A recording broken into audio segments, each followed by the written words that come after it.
Hari ini kita akan masuk di bagian yang kedua dari seri khotbah bulan ini. Apa judulnya? Walk with Jesus atau jalan sama Yesus. Saya ajak jemaat di sini nggak jalan sendiri, mengandalkan kekuatan sendiri dengan pikiran sendiri, jadinya mentok. Ada nggak yang sedang mentok hari-hari ini? Tapi saya beritahu saudara, walk with Jesus. Jalan sama Yesus. Anda yang sedang mentok, jalan sama Yesus. Tadi saya sampaikan sama saudara waktu doa. Alkitab katakan Yesus itu jalan. Saat engkau mentok, Yesus itu jalan. Jalan sama Yesus, maka jalan akan terbuka buat saudara. Saat enggak ada jalan, Yesus buat jalan yang baru. Saya percaya sementara firman ini berlangsung, kuasanya sedang bekerja. Akan ada orang-orang di tempat ini yang akan terima jawaban doa. Dan keajaiban yang daripada Tuhan, Tuhan buat jalan dalam hidup saudara. Tuhan buat jalan dalam pekerjaan saudara, dalam bisnis saudara, dalam keuangan saudara. Tuhan buat jalan. Katakan amin. Dan kita kasih tepuk tangan buat Tuhan kita yang beri. Nah, judul khotbah yang saya mau bagikan hari ini adalah The Living Word atau firman hidup. Kalau kita bicara tentang jalan bersama dengan Yesus, ada bedanya, ada samanya antara kita di zaman sekarang dengan murid-murid Yesus di zaman 2000 tahun yang lalu waktu Yesus turun ke dunia jadi manusia. Di zaman itu murid-murid Yesus pergi dari desa ke desa, dari kota ke kota, secara fisik, secara jasmani mereka jalan bersama Yesus. Ya, mereka bisa pegang Yesus, mereka bisa menggandeng tangan Yesus, kelihatan dengan mata jasmani. Mereka jalan bersama dengan Yesus dan itu adalah pengalaman yang indah dan luar biasa. Akan tetapi setelah Yesus disalibkan mati, pada hari ketiga dia bangkit dari kematian. Kemudian selama 40 hari dia menampakkan dirinya kepada murid-muridnya. Setelah itu Yesus terangkat ke surga. Setelah Yesus terangkat ke surga, ada satu janji Bapa, yaitu akan dikirim penolong. Penolong yang lain. Siapa itu? Roh Kudus. Dan Alkitab mengatakan bahwa Roh Kudus itu adalah Roh Yesus Kristus. Percayakah saudara bahwa di dalam diri saudara, dalam tubuh kita ini bukan hanya roh kita. Tetapi di dalam diri kita, masing-masing di tempat ini saya percaya ada Roh Yesus Kristus. Kenapa? Karena Alkitab yang ngomong, gak ada orang yang bisa percaya sama Yesus tanpa dibantu oleh Roh Kudus. Jadi kita bisa percaya sama Yesus bukan karena kita punya tingkat IQ yang tinggi. Atau karena kita punya jabatan atau kekuasaan yang besar. No. Oleh pertolongan Roh Kudus kita bisa percaya Yesus itu adalah Tuhan dan Juru Selamat. Artinya kalau Anda bisa percaya, Anda bisa di tempat ini, Anda bahkan beribadah hari ini, saya yakinkan saudara di dalam diri saudara ada Roh Kudus. Ada Roh Yesus Kristus. Artinya gini, sebenarnya sama seperti 2000 tahun yang lalu murid-murid Yesus jalan sama Yesus, sebenarnya demikian pula kita setiap hari kita jalan sama Yesus. Cuma sebagian orang belum menyadari, sebagian orang tidak mengetahui hal ini, jadi seolah-olah seperti murid-murid Yesus pada waktu itu yang ada di perahu bersama dengan Yesus. Secara jasmani mereka bersama dengan Yesus. Tapi Yesus dicuekkan. Gak pernah diajak bicara. Dan Alkitab mencatat dia tertidur di perahu itu. Yesus sudah ada dalam hidup kita masing-masing. Tapi pertanyaannya, saudara jalan sama Yesus enggak? Saudara Pagi tadi bangun ngobrol sama Yesus enggak? Yesus itu kita anggap sebagai Tuhan yang nunjau di sana atau sebagai sahabat dekat yang tiap hari kita bisa ngobrol. Seperti kita ngobrol sama suami kita ngobrol sama pasangan kita, sama anak-anak kita, sama teman, sahabat kita. Tahukah saudara, demikian pula kita bisa ngobrol sama Yesus. Seperti kita berinteraksi dengan sesama, demikian pula kita bisa berinteraksi dengan Yesus. Bahkan lebih daripada itu, kenapa? Karena rohnya tinggal di dalam diri kita. Itu sebabnya tubuh kita disebut bait suci Roh Kudus. Mulai hari ini saya ajak saudara membuka satu dimensi yang baru dalam kehidupanmu. Jangan bangun pagi, hidup sendiri, aktivitas sendiri, seharian kerja sendiri, malam tidur sendiri. Kayak seolah-olah Yesus nggak ada dalam hidup kita. Mari mulai hari ini saya ingin ajak saudara perlakukan dia sebagai satu pribadi yang hidup, yang ada bersama dengan saudara.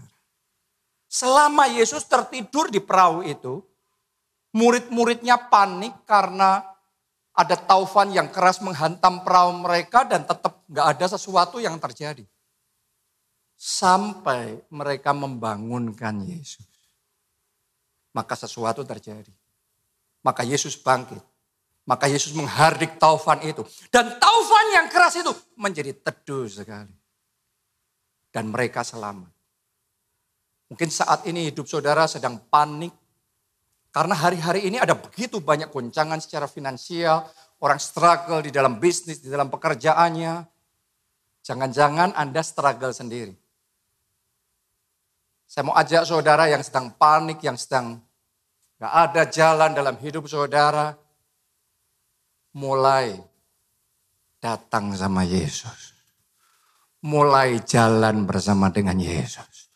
Mulai bicara, mulai ngobrol sama Yesus. Mulai diskusi sama Yesus. Mulai konsultasi sama Yesus. Dan saya yakin kalau 2000 tahun yang lalu murid-muridnya diselamatkan. Anda juga akan diselamatkan. Semua taufan yang keras itu akan dihardik dan diredakan. Akan ada damai sejahtera dipulihkan di dalam keluarga saudara. Dan akan ada keselamatan. Akan ada anugerah. Akan ada pemulihan yang terjadi. Akan ada berkat-berkat yang melimpah. Yang dia curahkan dalam hidup saudara. Kuncinya walk with Jesus. Itu yang pertama secara rohani. Kita bisa jalan bersama dengan Yesus. Yang pertama, jalan bersama dengan rohnya. Tapi yang kedua, ada yang kedua karena Yesus ngomong bahwa pada hari-hari terakhir akan muncul penyembah-penyembah yang benar. Yang menyembah dalam apa? Roh dan kebenaran. Kebenaran ini firman nih. Anda bisa jalan bersama dengan Yesus dalam Roh Kudus. Tadi saya uraikan sedikit. Tapi hari ini fokus saya dalam khotbah ini adalah mengajak kita jalan bersama dengan Yesus melalui firman-Nya. Tahukah saudara, Alkitab yang Anda punya itu bukan benda mati yang nothing di situ. Ada sesuatu tuh di situ. Saya salah, bukan sesuatu. Ada pribadi itu di situ. Firman itu bukan sesuatu. Firman itu adalah pribadi Yesus sendiri. Mari kita baca firman Tuhan. Di dalam Yohanes 1 ayat yang pertama kita mulai. Pada mulanya adalah firman. Dan firman itu bersama-sama dengan Allah. Dan firman itu adalah Allah. Anda perhatikan. Bagaimana di dalam Tritunggal pun. Dalam fellowship dan interaksi Tritunggal pun. Ini ada firman. Ditulis di sini. Ada Allah, ada firman. Firman itu adalah Allah. Anda coba renungkan ini. Ia pada mulanya bersama-sama dengan Allah. Firman itu telah menjadi manusia dan diam di antara kita. Saya berdoa bukan hanya rohnya diam di dalam saudara. Tapi saya berdoa firman-Nya tinggal di dalam saudara. Karena firman itu adalah Allah. Firman itu bukan Alkitab benda mati. Bukan sekedar alfabet A sampai Z. Tulisan hitam putih. No. Firman itu adalah Allah. Wahyu 19 ayat 13. Dan ia memakai jubah yang telah dicelup dalam darah. Ini darah anak domba Allah ya. Mari kita baca bersama. Kalimat terakhir tulisannya apa? Dan namanya ialah firman Allah. Mari saya beritahu saudara, Yesus yang kita sembah namanya adalah firman Allah.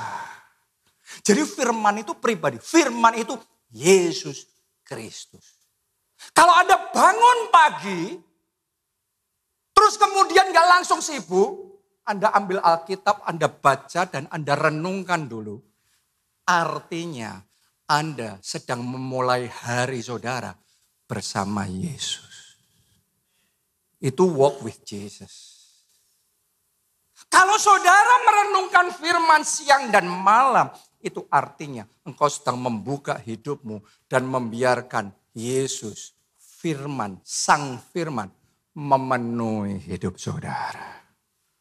Sehingga dia semakin bertambah, kita semakin berkurang. Sampai dalam diri kita, Yesus yang nyata. Kalau saudara dengar khotbah kayak gini, Anda arahkan hati, roh, pikiran saudara, dan kemudian Anda nangkep rema firman Tuhan, Anda pegang dan Anda lakukan itu, artinya Anda sedang pegang tangan Yesus. Dan Anda melangkah dengan iman. Dan jangan heran, dimanapun Yesus ada 2000 tahun yang lalu, di situ keajaiban pasti terjadi. Kalau dalam hidup saudara, firman itu sereal itu, senyata itu, mari saya beritahu saudara, keajaiban gak jauh. Keajaiban itu akan senyata itu dalam hidup saudara. Mujizat akan senyata itu dalam hidup saudara. Kuasanya akan mengalir dan dimanifestasikan dalam hidup saudara. Kuncinya adalah hiduplah dengan firman, bukan sebagai benda mati, bukan sebagai alfabet, bukan sebagai obat tidur Bapak Ibu Saudara. Karena banyak orang supaya bisa tidur baca Alkitab. Ya oke sih, dipikir-pikir ya. Oke sih ya, tapi bukan itu. Kalau Anda cuma perlakukan firman kayak gitu, Anda nggak dapat apa-apa. Tapi kalau saudara, buat saudara firman itu senyata itu, sehidup itu. Pribadi Yesus sendiri. Jangan heran kuasanya akan mengalir, kasihnya akan mengalir, damainya akan mengalir. Sukacitanya akan mengalir dalam hidup saudara. Kemuliaannya akan dinyatakan dalam hidup saudara. Ayo masuk di dalam perjalanan iman kita ini. Deeper, lebih dalam lagi bersama dengan Yesus. Hidup dengan firman. Nanti pintu-pintu akan terbuka buat saudara. Anda percaya? Kenapa? Karena Yesus itu pintu. Saya bacakan dulu ya ayatnya. Yohanes 10 ayat 9 ditulis di sini. Yesus ngomong begini. Akulah pintu. Barang siapa masuk melalui aku, ia akan selamat dan ia akan masuk dan keluar dan menemukan padang rumput. Yesus ngomong aku ini pintu. Jadi kalau dalam hidup saudara ada pintu yang tertutup, datang sama Yesus. Pintu akan terbuka buat saudara. Yesus itu pintu. Dan kalau Yesus adalah firman, berarti firman juga adalah pintu. Siapa mau pintu-pintu terbuka dalam hidup saudara? Pintu kesembuhan, pintu sukacita, pintu pemulihan keluarga, pintu pertolongan, pintu kemenangan, pintu masa depan yang gilang gemilang. Kuncinya adalah Yesus. Yesus ngomong, akulah pintu. Dan karena Yesus adalah firman, firmanlah pintu. Melalui firman, tanamkan ini. Melalui firman, pintu tertutup bisa terbuka. Kalau Anda doa sama Tuhan, Tuhan tolong bukakan pintu dalam hidupku. Saya mau ngomong sama saudara, firman itu kuncinya. Melalui firman Allah, pintu tertutup akan terbuka di dalam hidup saudara.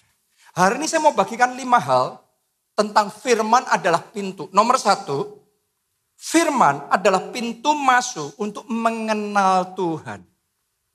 Kita bisa kenal Tuhan melalui apa? Firman-Nya. Kita nggak bisa kenal-kenal sendiri. Melalui firman-Nya, melalui Alkitab, kita mengenal Allah. 2 Petrus 3 ayat 18. Tetapi bertumbuhlah dalam kasih karunia. Ini pintu kasih karunia, kalau bertumbuh berarti kasih karunia ditambahkan. Pintu-pintu kasih karunia dibukakan dalam hidup saudara. Dan itu terjadinya, lanjutkan pembacaan tadi, ada kaitan erat antara kasih karunia dan apa? Dalam pengenalan akan Tuhan. Dan juru selamat kita, Yesus Kristus, baginya kemuliaan sekarang dan sampai selama-lamanya. Sementara Anda bertumbuh di dalam pengenalan saudara akan Yesus, akan firman. Maka pintu kasih karunia akan terbuka di dalam hidup saudara. Karena itu firman itu perlu bertumbuh. Alkitab cerita tentang Timotius ya, yang bertumbuh dalam pengenalannya akan firman. 2 Timotius 3 ayat 15. Ingatlah juga bahwa dari kecil engkau sudah mengenal kitab suci. Dari apa? Kecil. Saya ngerasa kayak Timotius ini. Saya belajar firman dari kecil. Alkitabnya sama. Sudah bertahun-tahun saya pelajari itu tiap hari. Dan semakin saya pelajari, gak pernah membosankan. Semakin exciting, semakin luar biasa, semakin ajaib. Kalau ada orang membaca Alkitab dan itu membosankan, Anda belum tahu cara baca Alkitab. Karena Timotius ini ngalami sejak kecil dia mengenal firman. Kalau buku yang lain saya baca sekali 2 kali, selesai saya taruh di rak. Makanya saya punya banyak rak buku. Oke? Tapi kalau Alkitab nggak pernah ditaruh di rak dan nggak diambil selamanya. Alkitab, firman Allah, tiap hari. Boleh nggak semuanya katakan firman Allah tiap hari. 2, 3, firman Allah tiap hari. Bertumbuh dalam pengenalan. Kenapa? Itu penting sekali. Karena sementara kita mengenal Allah, hidup kita ditentukan oleh firman. Hosea 4 ayat 6a ditulis gini, umatku binasa karena tidak mengenal Allah. Yang binasa siapa? Umat. Jadi Anda sudah jadi umatnya. Anda sudah jadi orang Kristen pun, kalau enggak mengenal Allah, Alkitab ngomong loh, binasa. Di momen seperti sekarang ketika keadaan begitu gonjang ganjing, saya mau ngomong sama saudara. Akan banyak pernikahan binasa, banyak keluarga binasa, banyak bisnis binasa, banyak keuangan binasa. Karena itu kita butuh mengenal Allah. Lihat ini, ayat mengenal Allah. Daniel 11 ayat 32b. Tetapi umat yang mengenal Allahnya, saya berdoa jemaat keluarga Allah di tempat ini. Anda yang mengikuti secara online, Anda kenal Tuhan saudara. Umat yang mengenal Allahnya akan tetap kuat dan akan bertindak. Kita mau kalau kita kenal Allah, kita tetap kuat. Di tengah krisis Anda tetap kuat. Menghadapi persoalan itu Anda tetap kuat. Menghadapi badai masalah sakit penyakit itu Anda tetap kuat. Saya deklarasikan di dalam nama Yesus, sekalipun 1000 rebah di kiri saudara, selaksa rebah di kanan saudara, Anda tetap kuat. Hidup saudara tetap kuat, pekerjaan Anda tetap kuat, pelayanan Anda tetap kuat, iman saudara tetap kuat, sukacita saudara tetap kuat, damai sejahtera saudara tetap kuat, kesehatan saudara tetap kuat, masa depan saudara tetap kuat. Kalau mengenal Allah, dan ditulis di sana, kuat dan apa tadi? Bertindak. Bertindak dalam bahasa Inggrisnya, Alkitab mencatat do exploits. Do exploit itu artinya melakukan perkara-perkara yang besar. Jadi kalau kenal Allah bukan cuma tetap kuat menghadapi badai, bukan cuma bertahan, tapi akan melakukan perkara-perkara besar. Saya nubuatkan di dalam nama Yesus ada orang-orang di tempat ini. Melalui krisis ini Anda akan mengalami lompatan-lompatan yang besar. Keajaiban-keajaiban yang besar. Terobosan dan kemenangan yang besar. Akan ada kesaksian-kesaksian yang besar. Yang akan terjadi di dalam hidup saudara. Ini tahun double favor. Ini tahun favor ganda dilimpahkan di dalam hidup saudara. Kuncinya mengenal Allah melalui firman-Nya. Oke? Saya belajar sungguh-sungguh dalam hal ini. Contoh saudaraku ya, kenal kasih Allah itu butuh belajar loh. Dan saya menyadari mengenal kasih Allah itu melalui firman-Nya. Karena melalui pemikiran saya sendiri, orang kalau mengasihi, kita salah sama Tuhan ya kita minta maaf, minta ampun ya Tuhan akan ampuni.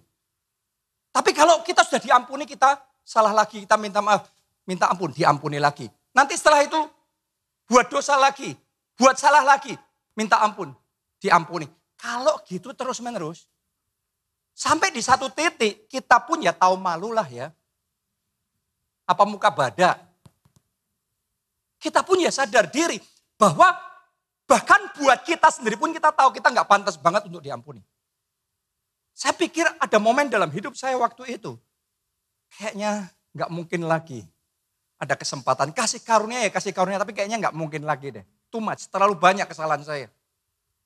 Tapi ternyata saudaraku, melalui firman-Nya, saya tahu kasih dan pengampunannya itu ajaib. Kasihnya lebih tinggi dari langit. Kasihnya lebih dalam dari samudera. Lebih dalam dari lautan. Lebih luas daripada samudera. Dan ternyata segitunya Allah mengasihi saya. Di situ saya bisa merasakan. Rasanya jadi anak bungsu yang terhilang. Yang sudah berbuat dosa terlalu banyak. Tetapi tetap diampuni. Seperti itu kasih Allah pada kita. Jadi hari ini saya mau ngomong sama saudara, Allah mengasihi saudara. Bapak kita di surga mengasihi saudara. Dan kalau Anda datang kepada Tuhan dengan merendahkan diri, dengan minta ampun, maka dosa-dosamu diampuni. Dan masih ada harapan pemulihan terjadi. Ayo kita kasih tepuk tangan buat Tuhan yang mengampuni itu. Jadi kenalah Allah melalui firman-Nya. Yang kedua, firman adalah pintu menuju pikiran Kristus. Semuanya katakan pikiran Kristus. 1 Korintus 2 ayat 16, sebab siapakah yang mengetahui pikiran Tuhan, sehingga ia dapat menasehati dia. Tetapi kami memiliki pikiran Kristus. Di kepala ini ada pikiran Jonathan. Di kepalanya Pak Chandra ada pikiran Pak Chandra. Ya, masing-masing orang punya pikiran masing-masing. Tapi pertanyaannya, di kepala kita, di kepala saudara dan saya, adakah pikiran Kristus? Waktu itu ada satu kejadian, Petrus ngomong yang salah, kalau Anda masih ingat, terus ditegur sama Yesus. Nyala iblis engkau. Engkau tidak memikirkan yang dipikirkan Allah. Engkau memikirkan yang dipikirkan manusia. Anda masih ingat gak kejadiannya itu? Yesus negur Petrus waktu itu. Kenapa? Karena Petrus belum punya pikiran Kristus. Dia masih mikir dengan pikirannya sendiri. Beda loh saudaraku ya. Sama-sama mikir, Anda cuma mikir dengan pikiran sendiri dan sudah diinstal pikiran Kristus. Itu lain loh. Handphone saudara polosan sama sudah di-download aplikasi yang baru, beda loh. Benar apa tidak? Saya berdoa mulai hari ini melalui firman-Nya. Pikiran saudara dipenuhi dengan pikiran Kristus. Kalau Anda dipenuhi dengan pikiran Kristus, yang Anda pikirkan perkara-perkara besar. Bukan perkara-perkara kecil. Yang Anda pikirkan mulai hari ini kelimpahan. Bukan selalu kurang, gak ada. No. Situasi sama mindset beda loh ya. Saya gak ngomong situasi loh. Situasi boleh cuma 5 roti dan 2 ikan. Itu yang di tangan Yesus. Mungkin di tangan saudara sekarang cuma 5 roti dan 2 ikan. Tapi pikiran Kristus tidak terbatas. Mulai hari ini walaupun yang di tanganmu rupiahnya tinggal sedikit, omsetnya tinggal tipis sekali, tapi saya nubuatkan dalam nama Yesus tidak terbatas. Pikiran Kristus ada dalam hidup saudara. Pikiran Kristus, pikiran supernatural ada di dalam kehidupan saudara. Amin. Karena kalau orang punya pikiran Kristus, kita memikirkan perkara-perkara yang di atas. Bukan perkara-perkara yang di bawah. Dulu saya belum punya pikiran Kristus. Saya marah banget ketika Pak Obaja, papa saya, mengikuti panggilan Tuhan dalam hidupnya untuk jadi pendeta sepenuh waktu. Karena buat saya, itu kayak memotong jalan saya, sehingga saya nggak bisa meneruskan bisnis keluarga itu. Ya. Kenapa? Di pikiran saya pada waktu itu yang penting kaya, sukses. Pokok yang penting adalah perkara-perkara di bawah. Sampai di satu titik, pikiran Kristus di-install dalam pikiran saya. Saya ngalami perjumpaan pribadi sama Tuhan. Saya dibawa ngalami Yesus secara pribadi. Pikirannya berubah. Wong pikirannya Petrus bisa berubah, pikiran saya juga bisa berubah, pikiran kita semua juga bisa berubah. Sampai di titik tertentu bukannya marah dengan keputusannya Pak Obaja untuk mengikuti panggilan Tuhan dalam hidupnya. Saya pun juga mengikuti panggilan Tuhan dalam hidup saya. Jadi pendeta sepenuh waktu. Jadi pikirannya itu bukan sekedar kaya sukses, tapi pikirannya adalah mengikuti panggilan Tuhan. Dan saya mau ngomong, tidak semua orang panggilannya jadi pendeta loh ya. Saya tidak ngomong gini untuk saudara tuh semuanya jadi pendeta gitu.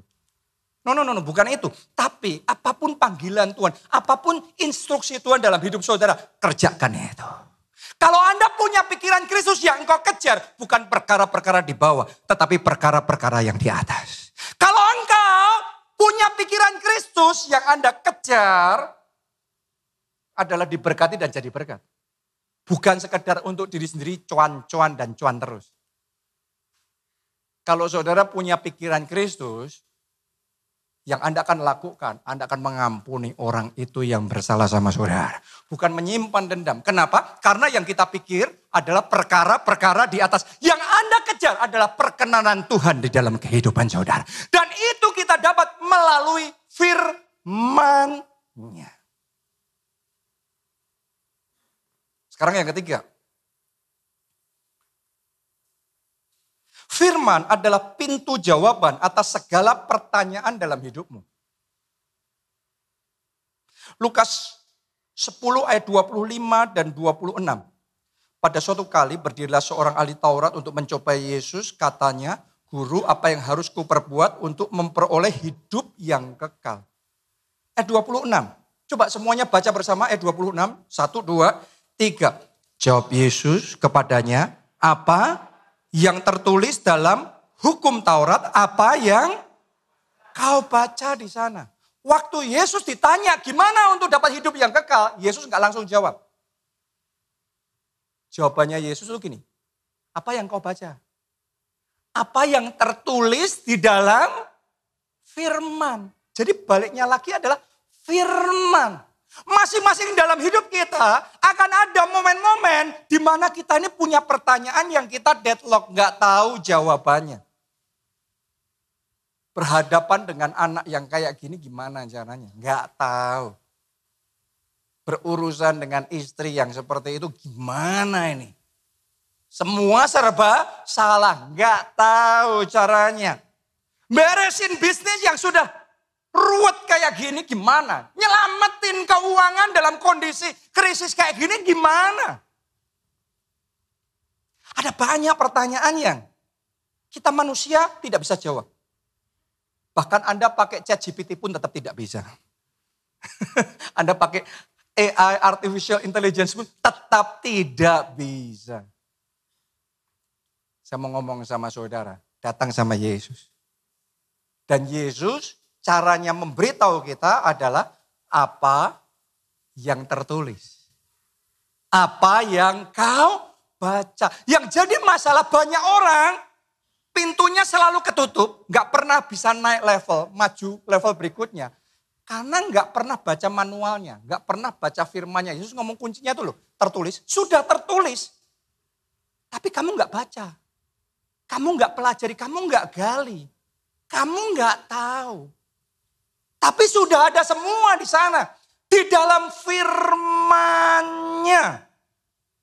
Mari saya beritahu saudara, firman Tuhan itu adalah terang di tengah kegelapan kita. Firman Tuhan itu lebih akurat dari Google Maps-nya saudara. Itu kuncinya. Firman Tuhan. Oke? Saya juga ngalami. Dalam keluarga saya. Ada momen saya deadlock. Pada waktu itu gimana berurusan di dalam keluarga. Karena serba salah paham. Sama pasangan serba salah paham. Sama anak-anak juga punya masalah. Saudara pikir kalau keluarga pendeta semuanya malaikat semua. Anak-anaknya taat OB semuanya. Terus suami istri damai di bumi, damai di surga semuanya.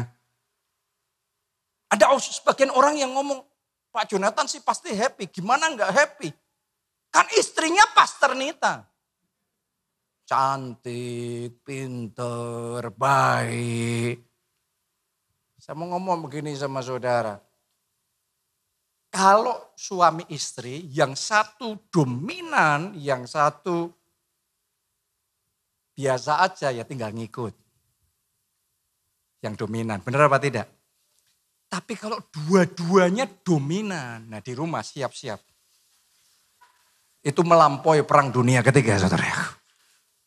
Oke, ya. Anak-anak juga sama seperti itu. Tapi saya mau ngomong begini sama saudara.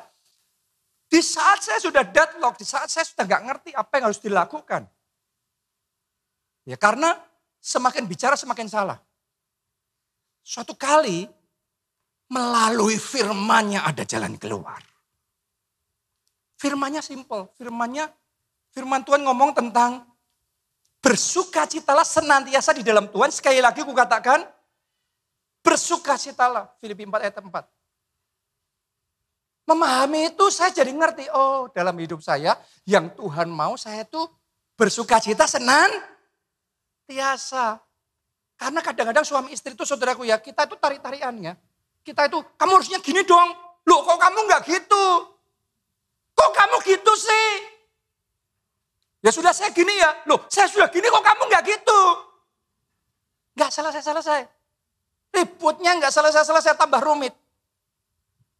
Sekarang saya tuh paham. Mau dia gini, mau dia gitu. Gak gini, gak gitu. Alkitab ngomongnya kepada saya. Bersukacitalah senantiasa. Sukacita saya nggak nunggu dia gini. Sukacita saya nggak nunggu dia gitu. Dia mau gini, dia mau gitu. Saya akan bersukacita. Saya akan mengejar rencana Tuhan di dalam kehidupan saya. Saya akan enjoy momen saya. Momen apapun itu juga. Saya akan enjoy bersama dengan Yesus. Tahu nggak saudara? Anda bersukacita itu adalah gift. Karunia yang terbaik yang engkau bisa berikan dalam keluarga saudara. Karena kalau engkau happy, bawaannya happy, nanti rumah tangga atmosfernya akan berubah. Rumah atmosfernya akan penuh dengan sukacita. Dan ketika rumah atmosfernya penuh dengan sukacita, nanti yang ruwet-ruwet itu diudarin sendiri semuanya. Akan jadi gampang sendiri semuanya. Dan akhirnya pemulihan terjadi. Sama anak kan juga gitu kan. Kadang orang tua sama anak kan tari-tarian gitu. Loh kita itu kalau ngelihat anaknya orang lain gini-gitu jungkir balik ya kita bisa cuek aja loh. Tapi sama anak kita sendiri karena sayang. Maka kita suruh mereka harus gini, harus gitu. Nah karena harus gini, harus gitu tarik-tariannya kenceng tuh. Ributnya kenceng tuh ya karena gitu. Sampai di satu titik tadi tuh. Saya dapat firman Tuhan. Bersukacitalah, senantiasa. Dulu kalau saya nggak gitu karena saya kepengen yang terbaik buat anak saya. Saya jadi sedih kok dia nggak gini, kok dia nggak gitu. Akhirnya sedih, akhirnya jengkel, akhirnya marah, akhirnya breng. Sampai di hati saya ya sudah. Saya akan lakukan yang saya bisa lakukan. Saya akan bisa arahkan yang saya bisa arahkan. Tapi saya akan happy all the times. With my Jesus.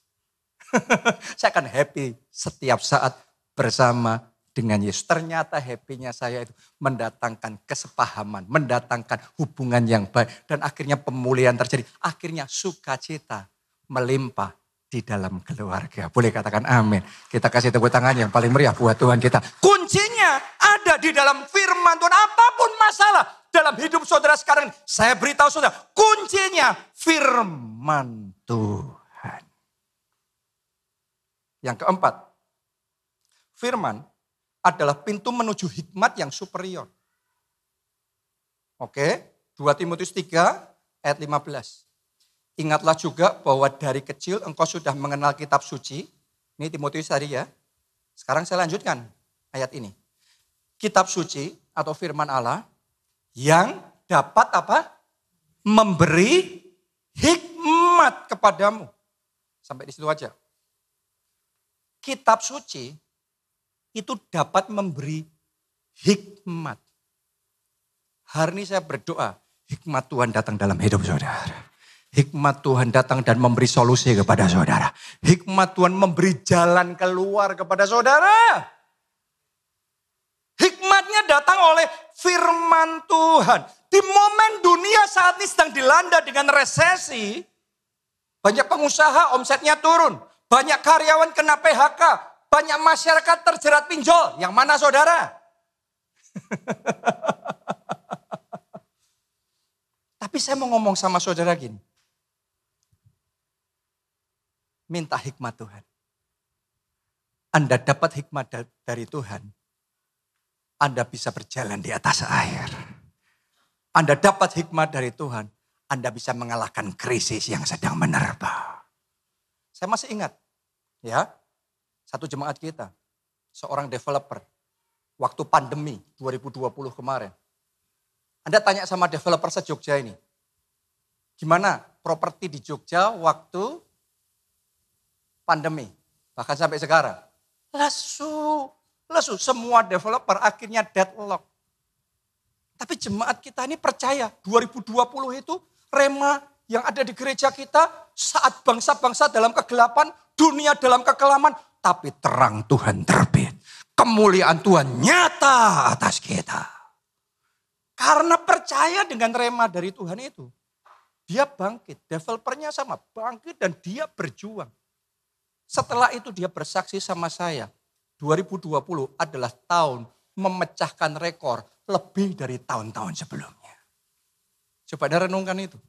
Ada satu jemaat lagi yang pada masa itu pabriknya ketutup. Pabrik cat. Terus kemudian mau jualan sama siapa cat di masa pandemi? Uang pembangunan berhenti. Tapi waktu kita duduk makan bersama, kita ngobrol, Tuhan kasih hikmat sama dia. Dia pakai pabrik catnya untuk buat hand sanitizer. Dia jual kencang sekali dan itu yang menyelamatkan bisnis keluarga mereka melalui masa pandemi. Lihat saudaraku ya. Selalu akan ada kayak gitu. Jadi jangan lemas dulu. Ayo melalui krisis. Semangat. Ayo semangat, jangan lemas. Coba ngomong kiri kanan, jangan lemas. Semangat. Ini wajahnya harus ditarik sedikit, saudara. Oke. Ada lagi satu agent properti. Ya, Anda tanya se-Jogja waktu sejak pandemi sampai sekarang, agent properti gimana? Berat. Susah, wong properti susah, berat. Tapi dia dapat hikmat dari Tuhan. Justru saat berat, banyak orang itu mau jual murah. Yang paling kasihan sudah mau jual murah tetap gak ada yang beli. Benar apa tidak? Nah dia ngelihat ini adalah celah yang luar biasa. Saat banyak orang kepepet butuh jual murah. Dia mau jadi solusi. Ngetemuin orang yang mau jual murah dengan orang yang punya modal. Diketemukan, saudara tahu enggak? Justru melalui masa pandemi kemarin itu, dia memecahkan rekor. Saudaraku, dia bisa jadi agen perantara yang ngejualin properti. Itu dia punya, teman saya ini punya kayak kantor properti gitu ya. Punya kantor-kantor seluruh Indonesia. Itu nilainya triliunan rupiah. Jadi pasarnya gemuk sekali. Orang ngomong properti berat, tapi di properti kefefet. Itu pasarnya gemuk di masa krisis. Saya mau ngomong sama saudara, propertinya sama, semua orang ngomong berat. Tapi tetap ada yang punya celah loh. Itu namanya hikmat.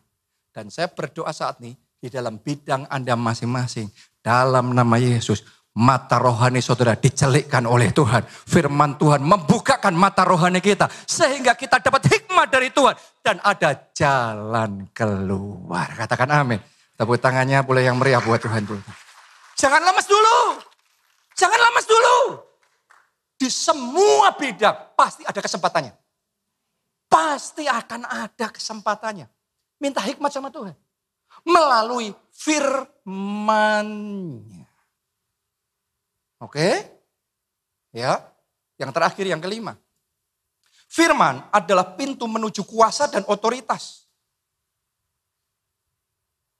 Roma 4 ayat 17. Seperti ada tertulis, engkau telah kutetapkan menjadi bapak banyak bangsa di hadapan Allah yang kepadanya ia percaya, yaitu Allah yang menghidupkan orang mati dan yang menjadikan dengan apa? Firman-Nya apa yang tidak ada menjadi ada. Boleh nggak lihat ke depan sini? Oleh firman-Nya ia menjadikan yang tidak ada menjadi ada. Jadi apa yang nggak ada dalam hidup saudara? Itu bisa jadi ada oleh firman-Nya. Kepada Abram yang gak ada anak, Allah ngomong, kamu Abraham. Kamu bapak banyak bangsa. Padahal gak ada. Tapi firman-Nya ngomong, kamu Abraham, bapak banyak bangsa. Maka yang gak ada, jadi ada. Apa itu yang gak ada dalam hidup saudara? Mungkin saat ini gak ada omset nih. Mungkin sekarang gak ada pelanggan nih. Mungkin sekarang gak ada jalan keluar nih.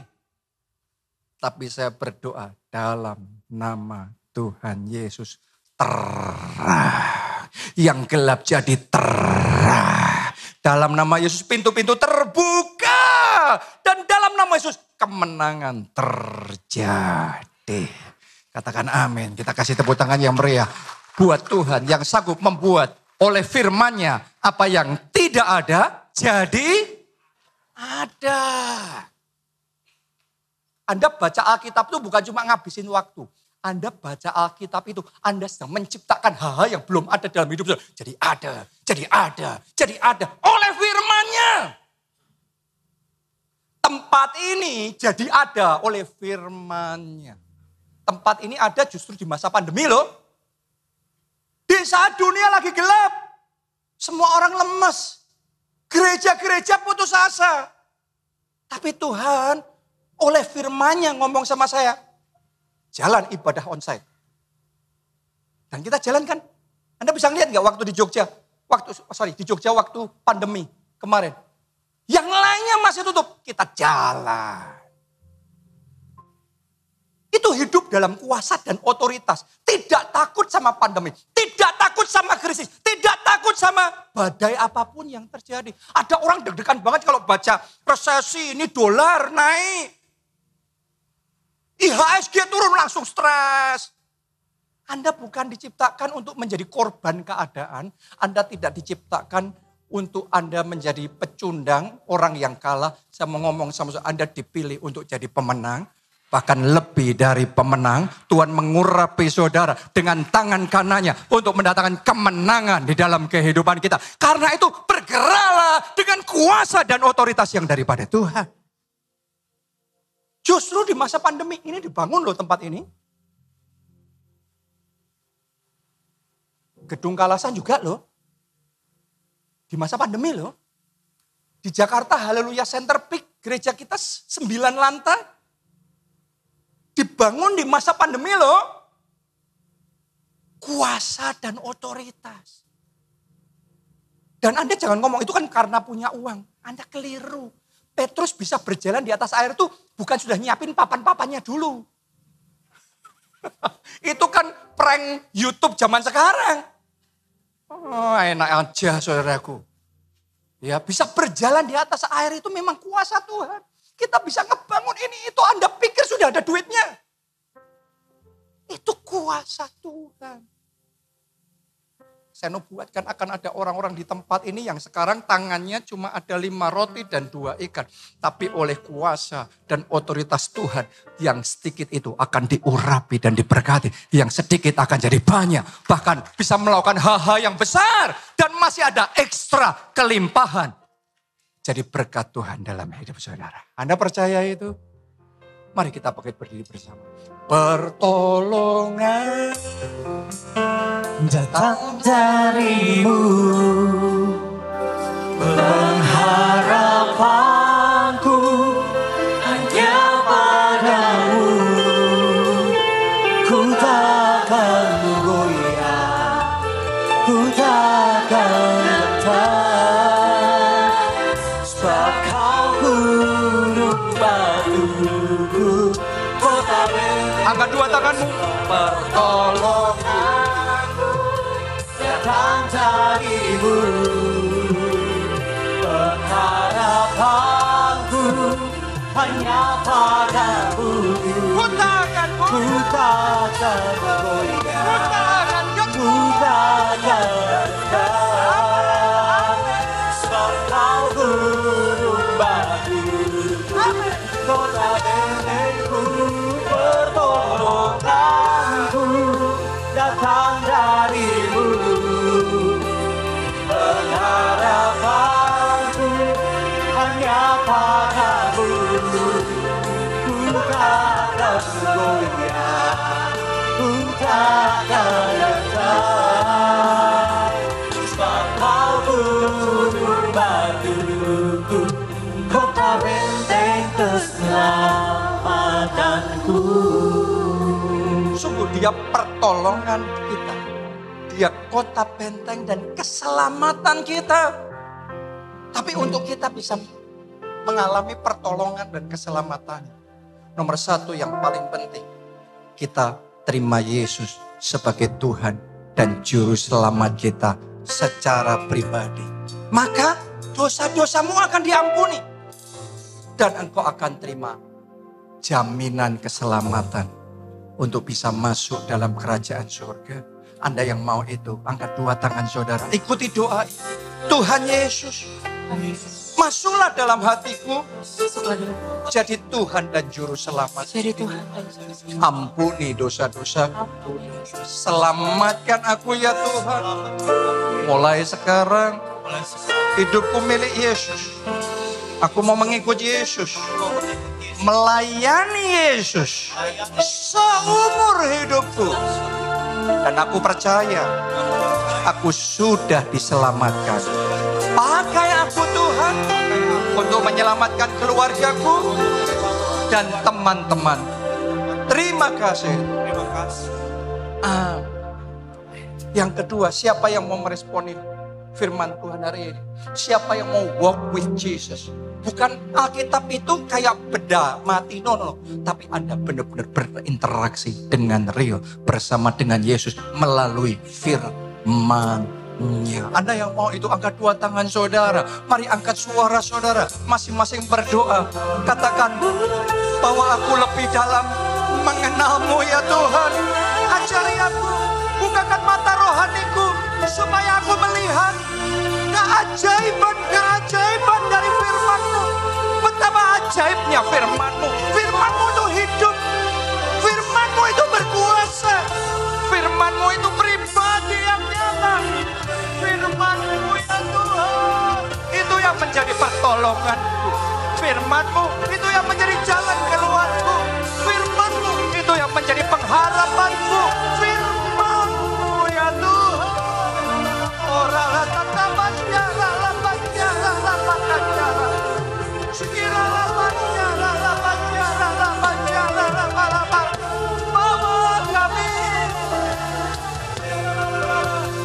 pertolongan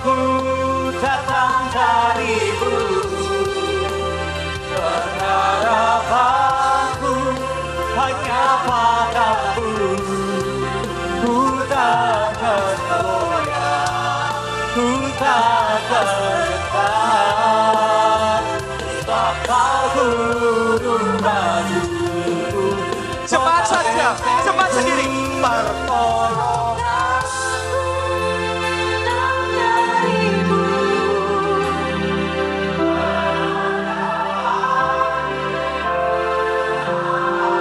Kau segalanya bagi kami Tuhan. Pegang tangan ini, tuntun jalan ini. Oh, semuanya. Segenap hati. pertolonganku datang darimu. Pengharapanku hanya padamu. Ku takkan goyah, ku takkan gentar. Sebab kau gunung batu, kota benteng keselamatanku. Sebab kau gunung batu, kota benteng keselamatanku. Sebab kau gunung batu, kota benteng keselamatanku. Tepuk tangannya yang meriah buat Tuhan kita. Haleluya. Siapa yang diberkati hari ini? Bisa kasih tepuk tangan yang paling meriah buat Tuhan kita.